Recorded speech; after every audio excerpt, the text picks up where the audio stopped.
দেশ আওয়ামী লীগেরও না, দেশ বিএনপিরও না, দেশ কারো বাবার সম্পত্তিও না। দেশে কারফিউ দেওয়া কিন্তু গর্বের বিষয় নয়। হেলিকপ্টার থেকে বোমা ফেলা এটা কোনো গণতান্ত্রিক দেশের আচরণ হইতে পারে না। কার বুদ্ধিতে হেলিকপ্টারে উঠানো হয়েছে? বিশেষ করে আওয়ামী লীগ যদি মনে করে দেশটা শুধু আওয়ামী লীগের, বিএনপি যদি মনে করে দেশটা শুধু বিএনপির, তাহলে তারা সবাই ভুল মনে করছেন। দেশ আওয়ামী লীগেরও না, দেশ বিএনপিরও না, দেশ কারো বাবার সম্পত্তিও না। দেশটা দেশের মানুষের। আমি আওয়ামী লীগের বিপক্ষে বলতে আসি নাই, বিএনপির পক্ষে বলতে আসি নাই, আওয়ামী লীগের পক্ষে বলতে আসি নাই। আমি মানুষের পক্ষে বলতে এসেছি, যারা শহীদ হয়েছে তাদের পক্ষে বলতে এসেছি। দেশের মানুষ এইরকম অরাজকতা চায় না।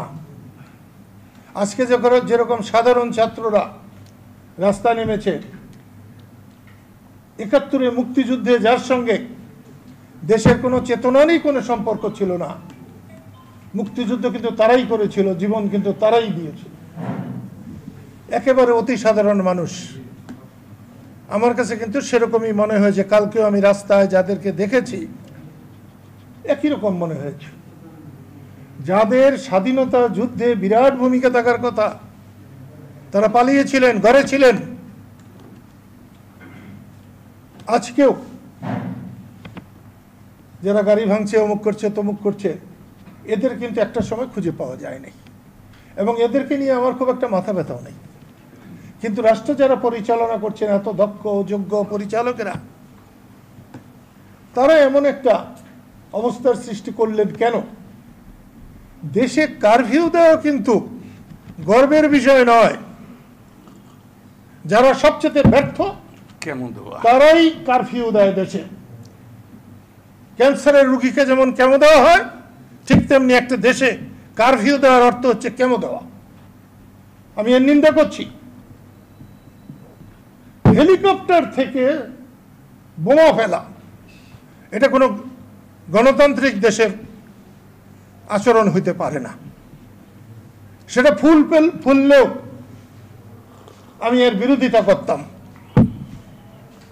কার বুদ্ধিতে হেলিকপ্টারে উঠানো হয়েছে? ৭১ সালে বঙ্গবন্ধু যখন ৭ই মার্চের ভাষণ দিচ্ছিলেন, তখন সরোয়ার্দী উদ্যানের উপর দিয়ে হেলিকপ্টার উঠছিল।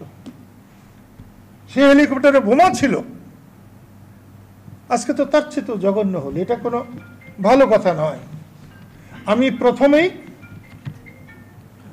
প্রথমেই এই সাংবাদিক সম্মেলনের মধ্য দিয়ে টাঙ্গাইলের এবং সারা দেশের সাংবাদিকদের সাক্ষী রেখে আমি বর্তমান সরকারকে অনুরোধ করব, অনতি বিলম্বে আপনি একটি সর্বদলীয় সম্মেলনের আহ্বান করেন, সবাইকে ডাকেন। শুধু আওয়ামী লীগের 14 দলের বা 14 দল দেশ না, আপনি সবাইকে ডাকেন। সেখানে যারা যারা আছে, সেখানে বুদ্ধিজীবীদের ডাকেন, আলেমদেরকে ডাকেন, যাকে খুশি সবাইকে ডাকেন।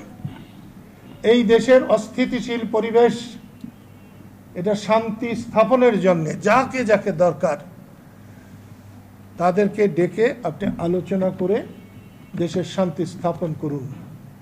জেদ ধরে থাকবেন না। কোনো রাষ্ট্র কারো জেদে চলতে পারে না।